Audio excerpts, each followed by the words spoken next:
It's Silent Hill: The Short Message. You follow a teenage girl named Anita who wakes up in an abandoned apartment building after getting some strange text messages from her friend Maya.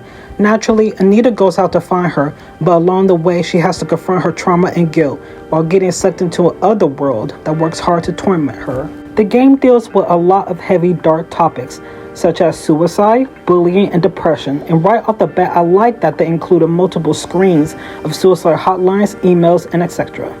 I had read a Polygon article about this game, and the writer mentioned that the message screen that it keeps showing is too excessive, and that the devs think that we don't already know after the first screen. But I disagree.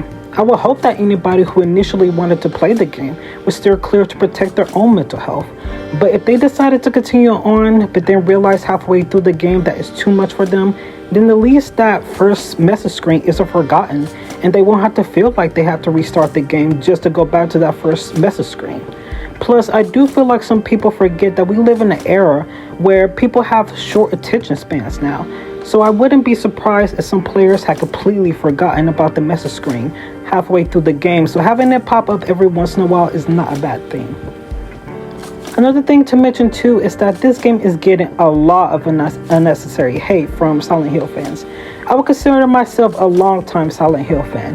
Now, I've never played a Silent Hill game, but I've seen gameplays of Silent Hill 2, 3, and I've seen both the first and second Silent Hill movies, so I would consider myself somewhat of a fan, and I think a lot of people that are judging it too harshly went into it with high expectations because we didn't get a PT revival.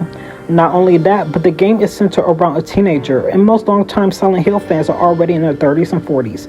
I'm already approaching 30s myself, so because of this, they're judging it because the protagonist is a dramatic teenage girl that they can't empathize with, completely forgetting that most teenagers are dramatic whether they have depression or not. I've been bullied as a teenager too, but not to the extent that Anita went through, so I can't relate to her in that regard.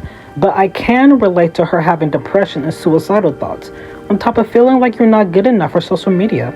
I saw a comment under a YouTube video where someone said that the game made it hard for you to empathize with Anita, and I disagree. I feel like if you can't empathize with her and or her story, then that's a you problem. Because like I said, I can't relate to her being bullied harshly as a teen, but I can relate to the depression and the suicide social media thing. So I think them showcasing this was pretty spot on.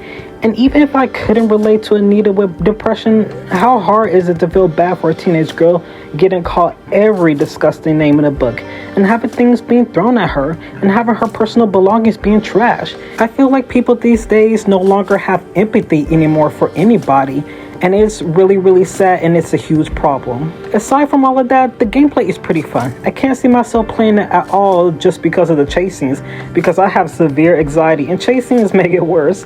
I played a horror game in the past where you get chased a lot, and I felt so uncomfortable for those couple days playing it that I had to drop it. Regardless, the level design is so good and pretty, and the monster is well designed too. Now, do I think this is the greatest Silent Hill game ever made? Not at all, but it's still good for what it is. Yes, and I don't regret seeing this story. I don't think it's as forgettable as people are making it seem to be. So my biggest takeaway from this game is that too many people these days have no empathy, and if you're planning on playing it for yourself but you're hesitant because of all the negativity, block that all out and play it. Go into it with low expectations. It's a free 2-hour game, or 1 to 2 hour game, that could be played only on a PS5. The worst that can happen is that you play it, find it boring, and then move on with your life. Another good game about a protagonist dealing with depression and suicidal thoughts is The Cat Lady, but that game features an adult, so I feel like it's not fair to compare these two games because adults and teens deal with depression differently. Let me know what your thoughts are on this game. Do you like it? Do you not like it? Have you played it? Have you not played it? Do you think it is forgettable, or do you think it has a solid story? Follow me for more content like this where I talk about video games, and check out my Instagram where I post a lot of behind the scenes content. Bye for now.